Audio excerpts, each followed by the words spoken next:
Primicias Ministries, haciendo un último llamado de arrepentimiento a las ovejas perdidas de la casa de Israel, para que regresen a las sendas originales del único Dios verdadero. Yod, Hey, Wow, Hey. Bendiciones y shalom. Le doy la bienvenida a esta clase de aprendiendo o aprendamos de la parashá número 9. La parashá número 9 es la palabra parashá quiere decir porción de la Torá. Y esta semana estamos leyendo la porción que se encuentra en Génesis 37:1 hasta el 40:23. También estamos leyendo del Brit Hadashah del Nuevo Testamento, Hechos capítulo 7 del 9 al 16. En esta porción, en esta novena lectura del libro de Génesis, que se titula Vayeshev. Vayeshev significa y se estableció. Y este título viene de la primera lectura en la que leemos en Génesis 37:1. Si usted tiene su Biblia, por favor, ábrala a Génesis 37:1 y ahí usted puede ver dónde comenzamos a leer esta semana.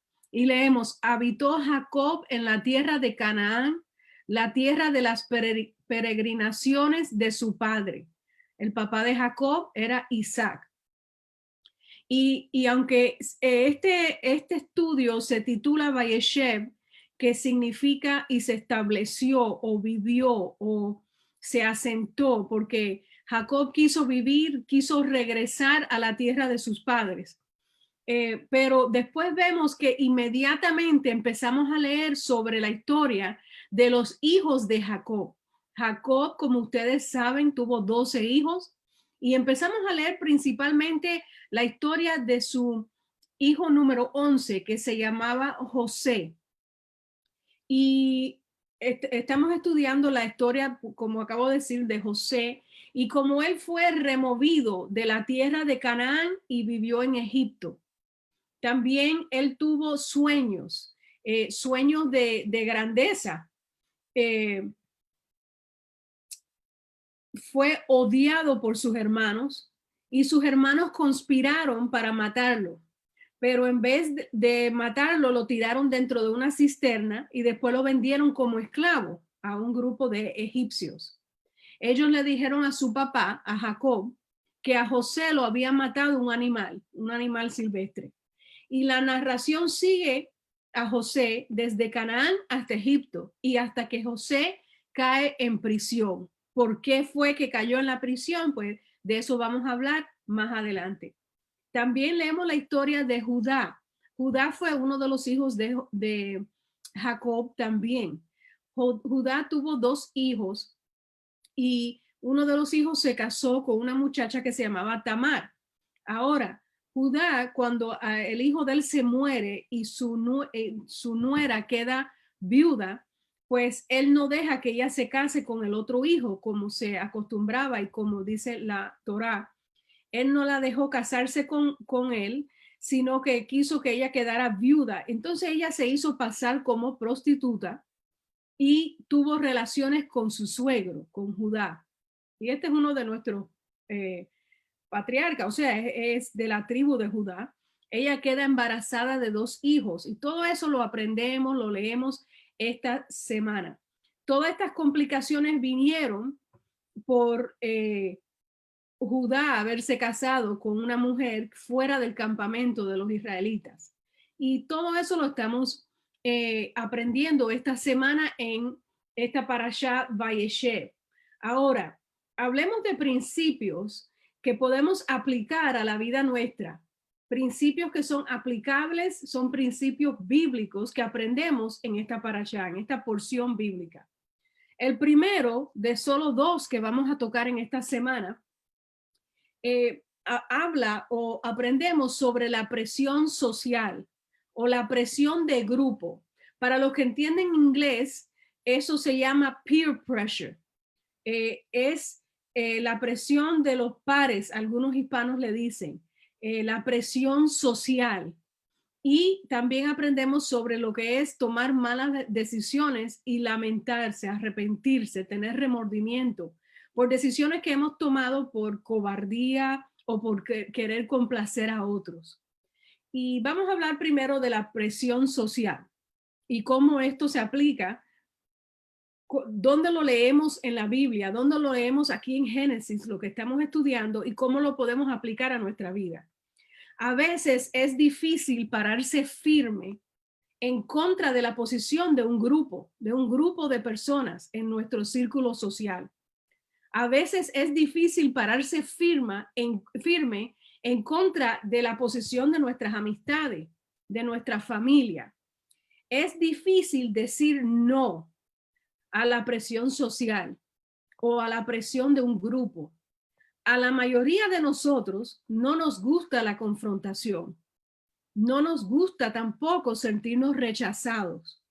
Y esos sentimientos, esas inseguridades, a veces nos llevan a cometer pecados, a cometer errores, a ir en contra de las instrucciones del Eterno, de la voluntad del Padre. A veces no hacemos lo que sabemos que es lo correcto y negociamos con la palabra de Dios, porque no nos queremos sentir rechazados, no queremos que se burlen de nosotros, no queremos ser de la minoría, sino queremos estar con la mayoría. Y a veces no hacemos lo suficiente para defender a alguien, porque nos preocupa qué van a pensar los demás de mí. Entonces no hago lo suficiente para defender a alguien que necesita que yo lo defienda. Entonces, a veces no somos leales a nuestra integridad. En otras palabras, no vivimos lo que leemos, estudiamos y predicamos. Traicionamos nuestra integridad. Y esto lo hacemos para recibir la aprobación de la mayoría, del grupo, o de personas que nosotros consideramos que son importantes, o para tener la aprobación de nuestro círculo social, de nuestra familia, de nuestros familiares que están en nuestra casa. A veces nos ocurre. El hermano de José, Rubén, sintió esa misma presión cuando planeaban matar a José. Uno de los hermanos de él, Rubén, él no estaba de acuerdo con matar a José. Ellos le habían cogido un odio muy fuerte a José. Esto, recuérdense que estamos hablando de los 12 hijos de Jacob. Y le cogieron odio porque Dios tenía planes grandes para José. Y no solamente él tenía planes grandes para José, sino que era uno de los hijos preferidos porque era hijo de la mujer que Jacob amó. Y también su papá tenía preferencia con él. Así que le cogieron odio, y más odio aún cuando él empezó, como si se recuerdan de la semana pasada, él empezó a contar su sueño y a decir, ustedes se van a postrar delante de mí y esto y que lo otro. Entonces, Rubén, volviendo a la clase de hoy, sabía que matar a su hermano José estaba mal, pero él no se atrevió a decirlo por la presión que sintió de sus hermanos. Y recuérdense que estos hermanos andaban juntos para arriba y para abajo y obedeciendo a su papá. Él sabía que lo que sus hermanos querían hacer estaba mal, pero no quiso enfrentarlos. No pudo decirles, el odio que le tienen a José está mal. Ese odio no debe de existir entre nosotros, los hermanos. Pero en vez, Rubén le sugiere a sus hermanos que metan a José en una cisterna, porque Rubén tuvo un plan, y esto lo vamos a leer ahora en la palabra. Él pensó, bueno, después que ellos metan a José en la cisterna, yo voy a ir y yo puedo regresar en secreto y sacarlo. Y ese era el plan de Rubén para salvarle la vida a José. Pero vuelvo y repito, no se atrevió a decir, no, eso está mal. No deberíamos de estar planeando matar a nuestro hermano. Para empezar, vamos a destruirle la vida a nuestro padre, porque él lo ama. Pero ellos no se atrevieron. ¿Cuántas veces nosotros no nos hemos visto en una situación, no como esa? Porque, wow, yo espero que en una situación como esa, pues, sí hablaríamos y tuviéramos que tomar acción, ¿verdad? Pero sí en situaciones, ¿verdad? Que donde necesitamos defender o ayudar a un hermano y no lo hacemos por el temor de qué van a decir de mí. Yo voy a hacer la rara, no me van a aceptar más, van a dejar de ser mis amistades, no me van a querer incluir en el círculo, entonces nos mantenemos callados y eso no está bien. Vamos a leerlo rapidito aquí en Génesis 37, 21 y 22.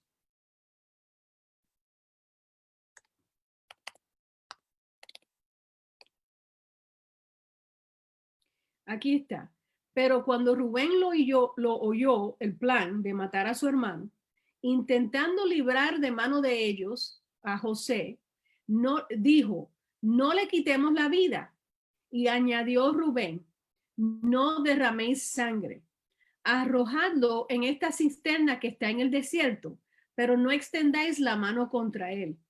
Esto dijo Rubén a fin de librarlo de sus manos para hacerlo volver a su padre.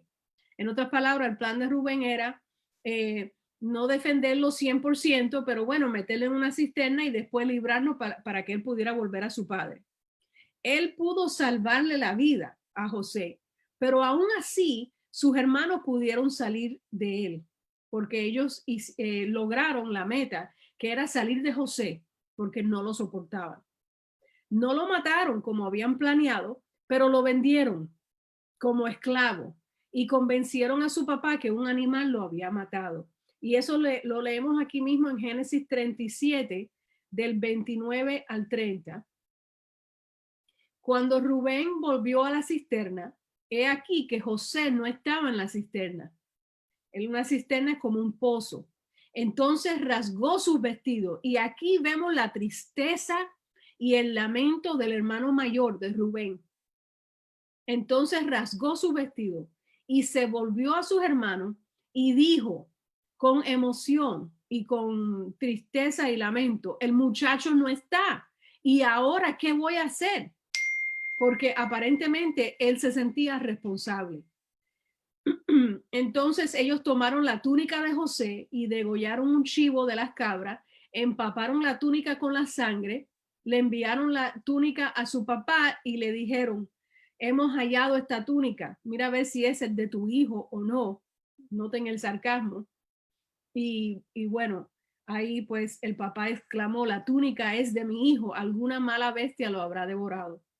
Bueno, él se pensó que a José lo habían despedazado. Ahora, en este ejemplo podemos ver que Rubén probablemente se preguntó, ¿por qué no hice más para proteger a mi hermano? ¿Por qué no fui más valiente? Cuando él llegó a la cisterna y vio que su hermano no estaba, él se habrá hecho estas preguntas. ¿Por qué no fui en contra del grupo? Pude haber hecho más por él. Y esto no lo estoy inventando, no es una novelita, no es una historia para los niños. Él habrá dicho, contra, no lo hice, pero tenía que haberles dicho que era una mala idea y que no lo iba a permitir. Esa culpabilidad que habrá sentido Rubén, esa vergüenza, acompañó a Rubén casi todo el resto de su vida. ¿Cómo lo sabemos? Bueno, lo sabemos porque leemos sobre esto muchos años después.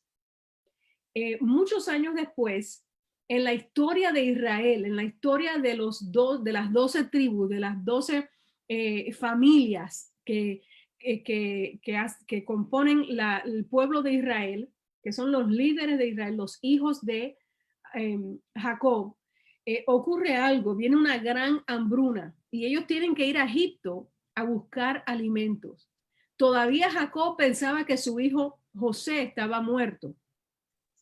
Pero a Rubén le toca buscar a Benjamín, no sé cuántos recuerdan, el menor de sus hermanos, y llevárselo a José en Egipto para que les diera alimento, ¿verdad? Y de lo que José tenía en Egipto muchos años después. Y esto lo leemos y notamos la actitud de Rubén y cómo el sentimiento de culpabilidad, el sentimiento de tristeza y de irresponsabilidad y de lamento y de arrepentimiento lo sigue. Y lo leemos en Génesis 42, 37. En Bereshit 42, 37. Aquí dice, pero Rubén habló a su padre diciendo, haz que mueran mis dos hijos si no te lo traigo. entrégalo en mi mano que yo te lo devolveré. Claro, aquí se está refiriendo a Benjamín, al último hijo, al más joven. Pero Rubén sabía que su papá lo amaba mucho y como José se lo había pedido, pues él le dice a su papá, mira, si yo no te lo devuelvo de la manera que no te devolví a José, pues que mueran mis dos hijos. Yo te prometo que yo lo voy a devolver. Así de mal se sentía Rubén por haber cometido error y haber defraudado a su hermano y a su padre tantos años atrás. Vemos la tristeza y el dolor de Rubén por no haber actuado, por sentirse presionado por el grupo, por la mayoría, por lo que querían hacer los demás hermanos. Todos nosotros hemos cometido errores en nuestro pasado. Todos hemos sido cobardes en algún momento. Todos nos hemos rendido ante nuestras inseguridades por el deseo de ser aceptados. A todos nos ha pasado. Todos hemos herido a alguien persiguiendo nuestros propios intereses. Esta historia nos recuerda que, al igual que Rubén, todos tenemos de qué arrepentirnos, cosas que nos pesan, remordimientos. Pero la buena noticia es que cuando nos rendimos ante Yeshua, podemos ser transformados. Y aunque de vez en cuando sentimos, ¿verdad?, esa punzada de remordimiento por dentro, Elohim nos da la fortaleza para seguir adelante. No podemos cambiar el pasado, ni debemos de estar meditando en él. No podemos deshacer los males que hemos hecho por esa inseguridad, por querer ser aceptados. Algunos de nosotros somos lo que se dice en inglés people pleasers, personas que siempre quieren estar complaciendo a la gente, pero hemos cometido errores porque eso puede ir en contra de los planes de Dios y en contra de nuestra integridad y de nuestra lealtad al Eterno.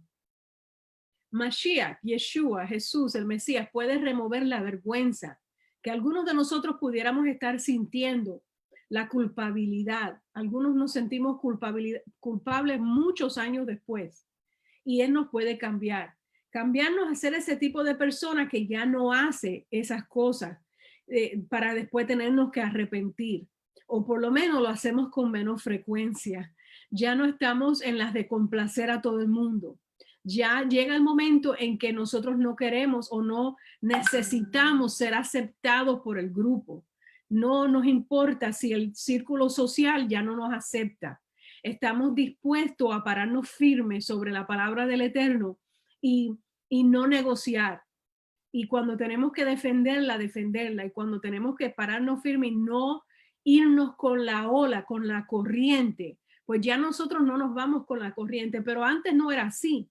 Cuando teníamos otro nivel de madurez o cuando no conocíamos palabras o cuando éramos más jóvenes, pues nosotros queríamos complacer a la familia, a nuestras amistades, a todo el que nosotros considerábamos que era importante o que quizás no podíamos vivir sin ellos.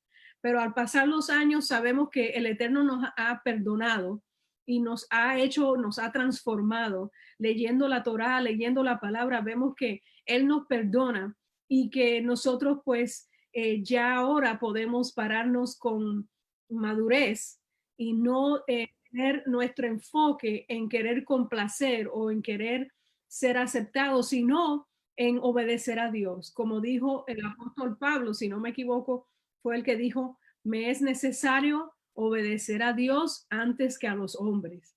Y así es ahora en la vida de muchos de nosotros, gracias al Eterno. Ese es el primer principio. Quise tocar ese punto porque cada vez que yo leía que Rubén le dijo a su papá que te prometo que yo te traigo a Benjamín, ¿se imaginan? Él tenía hambre. Ellos estaban pasando una crisis nacional, o sea, horrible. No había qué comer en Israel. Y ellos tuvieron que viajar y arriesgarse la vida y después para que él tenga que regresar a buscar a Benjamín y que él le diga eso, te prometo, puedes matar a mis dos hijos. Estoy dispuesto a perderlos si yo no te devuelvo a Benjamín. Eso quiere decir que él todavía sentía dolor y pesar por lo que había pasado con José. Bendito el Eterno que José estaba vivo y que después pudo enterarse, ¿verdad? Me imagino que se le quitó una carga tremenda de arriba. Pero ahí se ve el dolor que sentía Rubén por su hermano José. El segundo principio que vamos a tocar en esta semana, un principio aplicable de la Torá que podemos aplicar a nuestra vida, tiene que ver con la tentación y cómo debemos de huir de la tentación. Yo quiero advertirles que si hay algún niño o niña escuchando en este momento esta parashá, normalmente pues me gozaría tremendamente, pero si eres papá o mamá y estás escuchando esta clase delante de tus hijos, por favor tengan cuidado, bájenle el volumen porque vamos a hablar un tema un poquito delicado. Así que se lo estoy advirtiendo. Para los que están en Facebook, si usted está viéndolo en televisión o en delante de sus hijos, le estoy advirtiendo que lo que vamos a tocar ahora es delicado. Así que tengan cuidado con sus hijos. Vamos a leer Primera de Corintios 6:18. Primera de Corintios 6:18.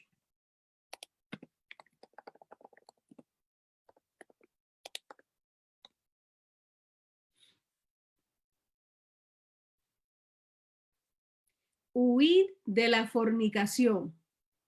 Todo pecado que el hombre cometa está fuera del cuerpo, pero el que fornica contra su propio cuerpo peca. Y quiero que hagamos énfasis en la palabra huir, huir. Corre por tu vida antes de cometer un pecado inmoral, de inmoralidad sexual. Todo pecado que el hombre comete está fuera del cuerpo, pero cuando fornica o comete un pecado de inmoralidad sexual contra su propio cuerpo, peca. Entonces, ¿por qué dice Rab Shaul que debemos de huir? Y usa esa palabra, huir, de la tentación sexual. ¿Por qué será que no dice como en otros versos, estad firmes, cuidado que no caigas, sino que dice, huye? Cuando yo escucho esa palabra, huye, yo pienso en suelta lo que tienes y mándate a correr. Cuando estés delante de un pecado de inmoralidad sexual.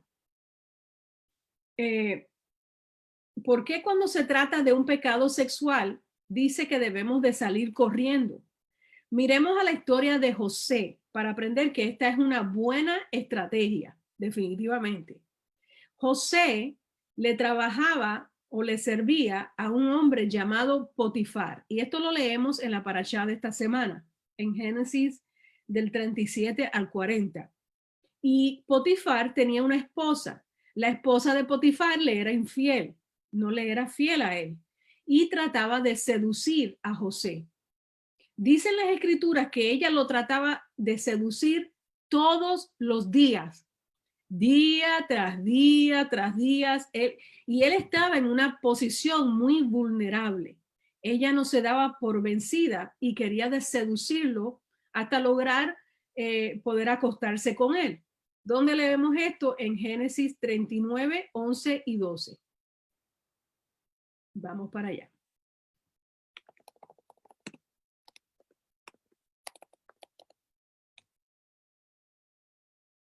Pero aconteció cierto día que cuando él entraba en la casa para hacer su oficio y no habiendo, y escuchen bien estas palabras siguientes, no habiendo allí nadie de los de la casa, no habiendo allí nadie de los de la casa, ella lo asió por su vestidura, lo agarró por su vestidura y le dijo, acuéstate conmigo. Pero él, dejando su vestidura en mano de ella, huyó y salió afuera. Dice que él huyó, como las palabras que leímos en Primera de Corintios de Pablo. Fíjense qué interesante. No dice la palabra, bueno, él siguió trabajando en la casa haciendo, ¿verdad?, su oficio y le dijo, déjame tranquilo, no me tientes más, eras una mujer mala, ¿por qué le vas a hacer eso a tu esposo? Él no gastó tiempo. Él simplemente dio la vuelta y se mandó a correr, o se levantó y se mandó a correr. Él huyó. Él no trató de seguir trabajando en esa casa donde estaban ellos dos solos. No. Ella se le tiraba encima y él no trató de resistirla. No le trató de hablar. No. Él salió corriendo. No se quedó en la misma casa. Salió corriendo, y yo lo estoy repitiendo de una a otra vez porque esto es muy aplicable a la vida de cada hermano, de cada hermana, de cada creyente de hoy en día. Él salió corriendo para estar lo más lejos posible de ella, lo más rápido posible. La inmoralidad sexual es muy difícil de resistir para muchas personas, especialmente si tienen una historia de estar en estos tipos de escenarios. Cualquiera que haya luchado en un pasado y se haya rendido al pecado de lujuria, como por ejemplo la pornografía, saben lo fácil que es caer en la trampa. Es muy fácil. Solo con estar a la hora equivocada en la computadora, por ejemplo, solo con estar en el internet a la hora equivocada, supongamos que te surja una fotografía tentadora y usted le haga clic, porque solo hay que hacerle clic una vez. Eso nos puede llevar a hacer un search o entrar a un website, a un sitio que te lleve a un pecado más explícito. Una foto te lleva a un video y después a un comportamiento que no es apropiado para un israelita. Para no caer en el lazo del pecado de inmoralidad sexual, algunos debemos de trazar límites. Algunos debemos de trazar parámetros, linderos. ¿Qué quiero decir esto? Bueno, para evitar que tan siquiera se dé la oportunidad de caer en esa trampa, debemos de trazar una línea y no cruzarla, ni siquiera acercarnos a ellas. Para algunos de nosotros, esto incluiría, pues, yo conozco hermanos en la fe que tienen un programa especial, que es un software, un programa especial que no nos permite o que no les permite entrar a algunos de estos sitios web de pornografía. Para algunos podría incluir también limitar el uso del internet para cierto horario específico durante el día, para no ser tentado a mirar lo que no deberíamos de mirar. ¿Hay razón para estar en el teléfono o en el laptop en la madrugada, mientras que todos los demás duermen? ¿Valdrá la pena? Quizás deberíamos de tener un hermano o una hermana a quien nosotros le damos cuentas. Eso es muy aconsejable. Cuando luchas o eres tentado con pecados sexuales, es como si la esposa de Potifar te estuviera agarrando de la ropa, como le hizo, o del manto, como le hizo a José. Ni pienses quedarte con ella en la casa ni un segundo. Y así debe de ser en la vida de nosotros cada momento. Cuando se nos acerca la tentación, cuando nos vemos frente a una tentación o a una debilidad nuestra, no tiene que ser inmoralidad sexual. Nosotros debemos de huir, de alejarnos de esa circunstancia para estar lo más lejos posible y no caer en lazo ni en trampa de Satán. Inmediatamente salir del internet si hay algo que nos está tentando. Inmediatamente apague la computadora. Inmediatamente borre ese contacto que no debería de estar texteando con usted. Recordemos nuestros límites, recordemos nuestros parámetros. No nos demos la oportunidad de caer en ese pecado sexual. No nos demos esa oportunidad. Yo admiro mucho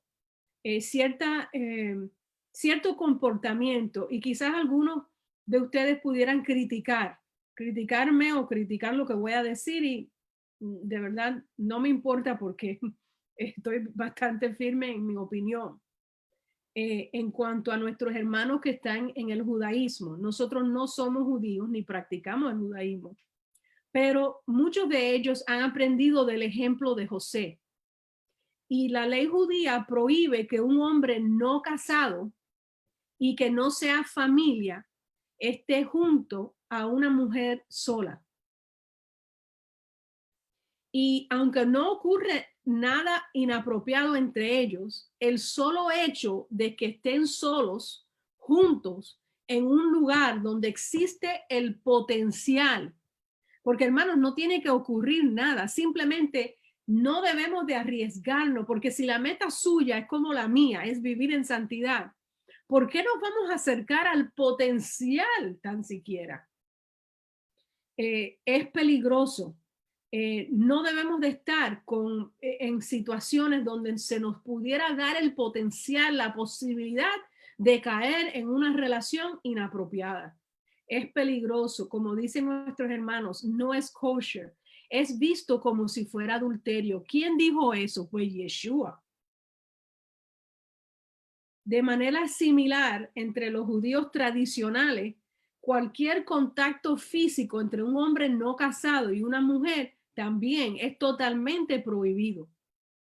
Las normas de la sociedad actual en la que vivimos usted y yo ahora, pues ellos dirían que esto es de mal gusto, que esto es anticuado, que esto no es moderno y que no es realista. Pero el odio a la modestia lo hemos asimilado del mundo que nos rodea, pero no lo hemos aprendido de la palabra del Señor.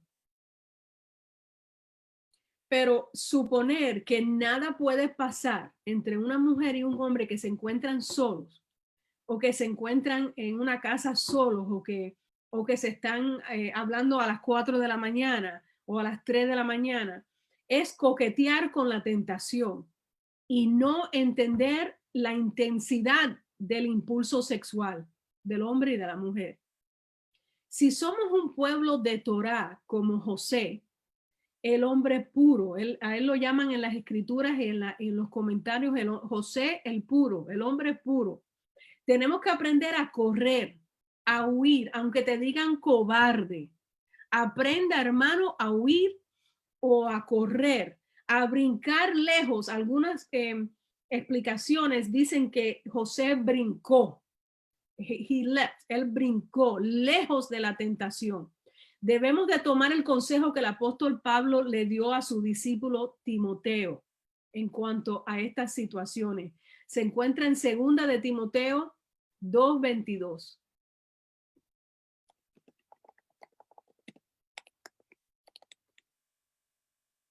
Leámonos. Huye de las pasiones juveniles. Sigue en pos de la justicia, la fe, el amor y la paz con los que de corazón puro invocan al Señor. Así que Pablo, probablemente tomando de la Torá, le dice a Timoteo, su discípulo, huye de las pasiones juveniles. En vez de hacer eso, pues busca la justicia, la fe, el amor, la paz, y hazlo con los que tienen corazón puro y buscan del Señor. En la narración del Talmud, la tensión dramática de la historia de José y la esposa de Potifar es aumentada aún más que en nuestras Biblias. José está al punto de caer, está al punto de cometer el pecado. Cuando dicen ellos que pudo haber visto la imagen de su papá, diciéndole y advirtiéndole que no cayese en ese grave pecado. Y si ese fue el caso, que no sabemos ni yo estoy diciendo que así fue, nosotros también deberíamos de mantener la imagen de nuestro Padre Celestial, ¿verdad? Y en nuestra mente, si hemos de resistir lo justo de la carne. También dicen que José vio la marca de su circuncisión, o vio, y eso les recordó, ¿verdad? El pacto que tenía con Yahweh, y eso fue lo que lo hizo reaccionar. Cualquiera que fuese el caso, nosotros también tenemos que huir de la tentación, seguir el consejo que leímos en la Torá y en el nuevo en el pacto renovado. Yeshua habló de mantener un corazón limpio en Mateo 5:8. Mateo 5:8.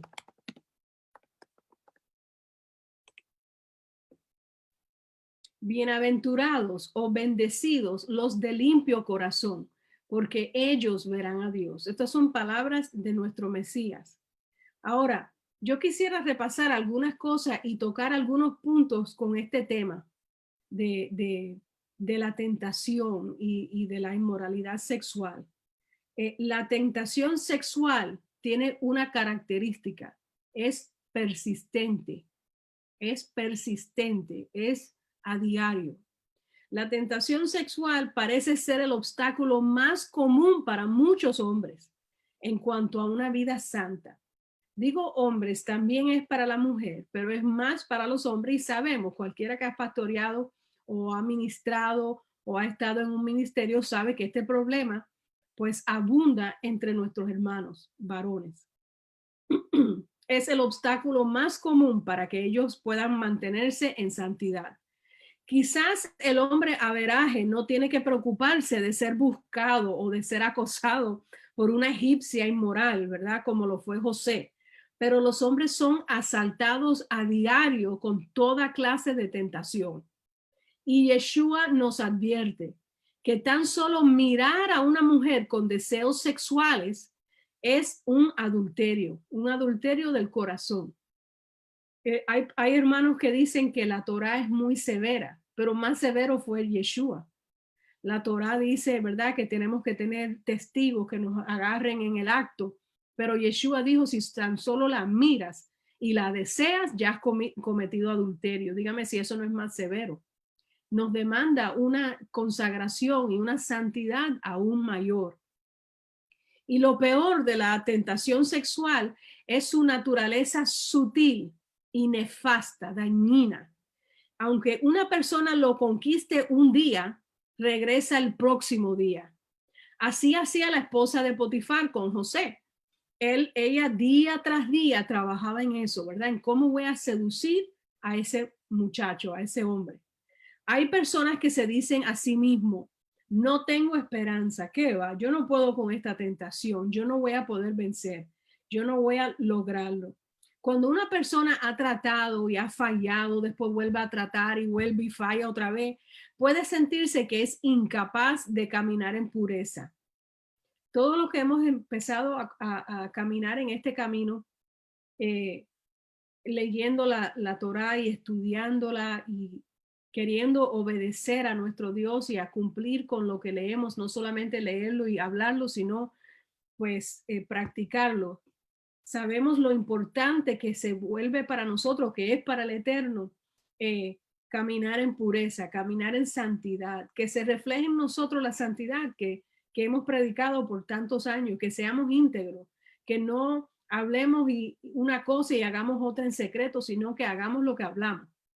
Y el apóstol Pablo nos anima con la siguiente palabra. Hay unas palabras que leemos en Primera de Corintios 10:13 y estas palabras él las dice porque hay personas que verdaderamente han tratado y han fallado, ¿verdad? De vivir una vida pues en santidad, fieles a sus esposas y fieles a Dios. Entonces en Primera de Corintios 10:12 leemos las siguientes palabras. Así que, perdón, Primera de Corintios 10:13. No os ha sobrevenido ninguna prueba que no sea humana, pero fiel es Elohim, quien no os dejará ser probados más de lo que podamos resistir. Antes bien, juntamente con la prueba, él también proveerá la salida para que podamos soportar. Qué tremendo. Si nos angustiamos por la batalla que tenemos en la carne, seguro que vamos a fallar. La llave, hermanos, el secreto es que no nos podemos desanimar ni perder la esperanza. Nunca darnos por vencidos con nosotros mismos. Yo no puedo pensar que hay algo que yo no pueda sobrellevar o una tentación que yo no pueda soportar o que yo no pueda huir de ella. Más bien, tengo que saber que junto con la prueba, el Eterno me da una salida, aunque Él no es el que da la prueba la buscamos nosotros por nuestra cuenta, pero ahí lo dice en esa palabra, pero Él sí nos da una salida. También dice que nosotros debemos, aquí en el versículo 12, Primera de Corintios 10:12, el que piensa estar firme, mire que no caiga. Por eso no podemos darnos el lujo de tomar las cosas ligeramente, sino que tenemos que cuidarnos todos los días, toda hora, con todo el mundo, no importa cuál sea su título, su llamado, cuál sea la circunstancia. Cuando José se vio solo en la casa con la esposa de Potifar, dice la palabra que él trató de saltar, de salir corriendo de la casa, pero ella agarró el manto, agarró la vestimenta que él llevaba puesta y él se salió de la ropa. Ustedes le han leído que él regresó para ponerse la ropa, porque yo no lo he leído. En ningún comentario, en ningún libro de estudio, dice que José regresó a ponerse la ropa o a por lo menos a taparse. No lo he leído, ustedes me pueden corregir si estoy mal. En vez, es solo lo que dice la palabra y lo que dice la Torá y todos los libros de estudio, que él huyó de su presencia. Quiere decir, hermanos y hermanas, que él huyó desnudo. Él no tenía ropa puesta cuando salió de las garras de la esposa de Potifar. ¿Por qué? Porque él tuvo que huir de la posibilidad del pecado. Así que cuando yo veo una circunstancia o una situación o diciendo en mi espíritu que aquí hay una posibilidad de cometer un pecado y esto no va a agradar a Dios, yo conozco un poquito de palabra y yo sé que aquí se está formando algo, aquí se está maquinando algo, aquí se ha colado un espíritu, o aquí hay alguien que está tentándonos, o aquí hay alguien que está inventando que nosotros hagamos algo indebido. Hermanos, yo tengo que huir, pero huir de tal manera que lo que se me quede atrás se quedó y no puedo regresar como hizo José. Él hizo lo que dijo el apóstol Pablo, ¿verdad? Él huyó y no miró para atrás. Cuando se tratan de otras tentaciones, el apóstol Pablo o Rab Shaul, como decimos en hebreo, él nos dice que parado firme. En Primera de Corintios 16:13, vamos a leerlo. Primera de Corintios 16:13. A ver cómo es que Rab Shaul habla de otros pecados, de otras tentaciones. Velad, estad firmes en la fe, portaos valientemente, sed fuertes. En otras traducciones, ¿verdad? Dice, estar alerta, estar firme en la fe, actúen varonilmente, sean fuertes, ¿verdad? Pero él no se está refiriendo aquí a tentaciones sexuales. Cuando se trata de una tentación de inmoralidad, él dice, huye. Él no dice, vela, está firme, no, huye. Nuestra meta tiene que ser de salir de cualquier situación donde vamos a estar confrontados o vamos a estar en una tentación y salir de ahí lo más rápido posible. Si una persona cae, ¿verdad?, frente a una tentación de inmoralidad o una tentación de sexual, ¿qué debe de hacer? Estoy hablando de creyentes. ¿Qué debe de hacer? Bueno, debe de inmediatamente confesar su pecado, renunciar a él y empezar de nuevo. Ese es mi consejo y lo que dice la palabra. Ese hermano o esa hermana debe decirse a sí mismo, yo voy a comenzar de nuevo. En Mashiach yo soy una nueva criatura. Yo voy a empezar de nuevo ahora mismo. Yo le pido al Señor que me limpie, que me perdone y que me haga una nueva criatura en Yeshua. Yeshua me justifica y mi pecado es perdonado. Y aunque tú tengas que hacer esto unas cuantas veces, aunque ya lo hayas hecho, hazlo otra vez y comienza de nuevo, tomando toda la escritura que hemos aprendido hoy, que hemos estudiado hoy, para que cada vez que se te vaya a presentar una situación que tú sabes que tiene que ver con una debilidad, huye, salte de esa circunstancia. No te dejes agobiar por la presión social o por lo que dicen los demás o por la sociedad o tu familia, sino más bien huye. aunque tropieces, aunque hayas tropezado en el pasado, no te des por vencido, porque si usted se da por vencido de usted mismo, no hay esperanza. El Eterno no puede, nuestro Elohim no puede perdonarte si tú mismo no te has perdonado. Si tú mismo te das por vencido de ti mismo, pues ¿quién puede hacer algo por ti? Nosotros vamos a leer una palabra más y con eso ya terminamos este estudio de la Parashá y de algunos puntos aplicables. Y se encuentra en Jacobo 1:12. En nuestras Biblias dice Santiago. En inglés es James. Santiago 1:12. Jacobo 1:12.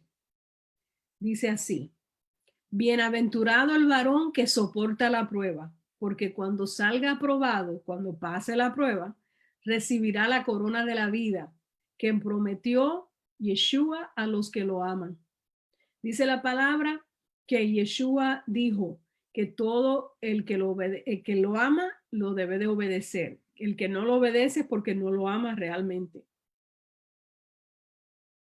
Aquí es donde dice que Dios no es el que tienta. Pero bueno, eso está para otra clase.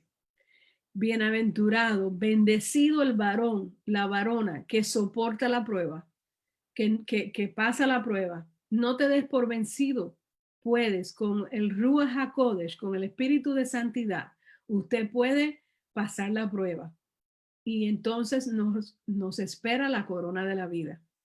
El Eterno los bendiga a todos. Yo espero que esta clase haya sido de bendición. Aprendimos sobre la presión social, la presión de los grupos, la presión que sentimos cuando queremos complacer a alguien y abandonar nuestros principios, nuestra moralidad, la Torá, la palabra de Dios. Y a veces hemos cometido errores y no hemos defendido al que necesita que lo defendamos. No nos hemos parado firmes, no hemos apoyado quizás a un líder o a un familiar por pena, por bochorno, por el qué dirán. Así se sintió Rubén cuando él no apoyó a su hermano y permitió que lo metieran en una cisterna. Cuando él fue a sacarlo, vio que no estaba y se arrepintió de no haber sido firme, de no ir en contra de la corriente. Y eso es algo que tenemos que trabajar en cada uno de nosotros. Después, la mayoría de esta clase se trató de la inmoralidad sexual, porque cuando leemos que José nos da un ejemplo tremendo de cómo él huyó de entre los brazos de la esposa de Potifar. Dice la palabra que él fue un hombre muy buen mozo, bien parecido, y que las mujeres pues se sentían atraídas a él. Sin embargo, yo creo que eso fue pues la clave del éxito de él aún en Egipto, de que el Eterno lo bendijera donde quiera, en la prisión, en el palacio, donde quiera que él se encontraba, porque él fue íntegro, él fue temeroso de Dios y él vivió una vida pura y santa. Así podemos hacer nosotros también, si estudiamos la palabra y le pedimos al Señor que nos ayude a evitar toda situación que pudiese surgir. No dejar que llegue al punto en que ya no estamos en una situación mala, sino que cuando vemos que hay un peligro, no es que seamos cobardes, es que tenemos que huir. El Eterno los bendiga. Shalom, shalom. Estaremos aquí por este mismo canal de Zoom el viernes para estudiar con el pastor Miguel Arias sobre nuestra identidad como israelitas, y también el sábado a las 6 p.m. en nuestro servicio de Havdalah con la pastora Selmalí Descartes. Ha sido una bendición poder estudiar la Parashá Vayeshev con ustedes y espero que tengan una linda noche. Shalom, shalom.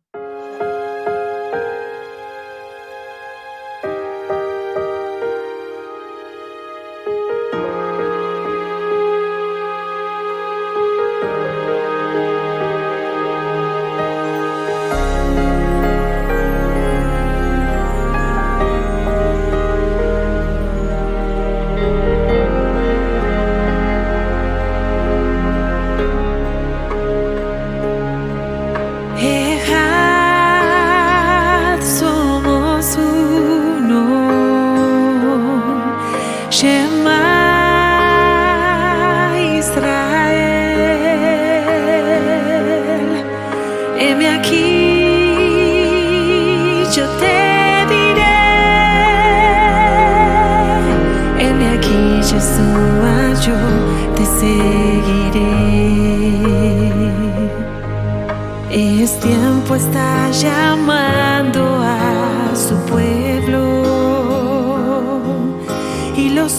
muchos reconocen hoy su voz.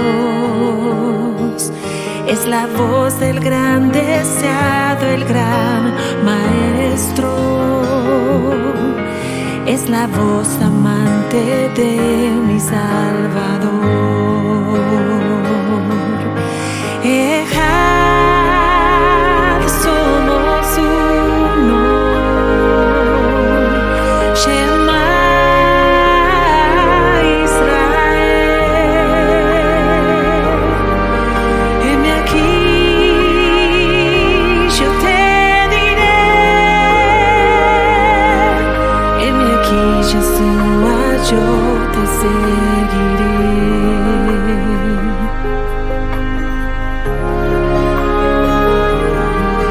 Es tiempo, el gran yo soy está a las puertas. Muy pronto escucharemos el shofar,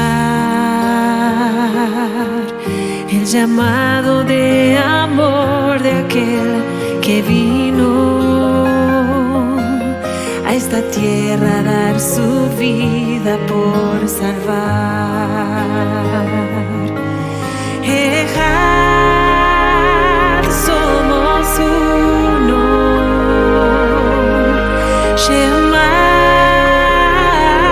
Israel. Heme aquí, yo te diré. Heme aquí, Yeshua, yo te seguiré.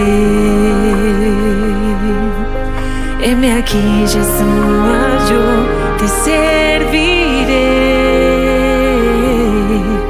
Heme aquí, Yeshua, yo te seguiré.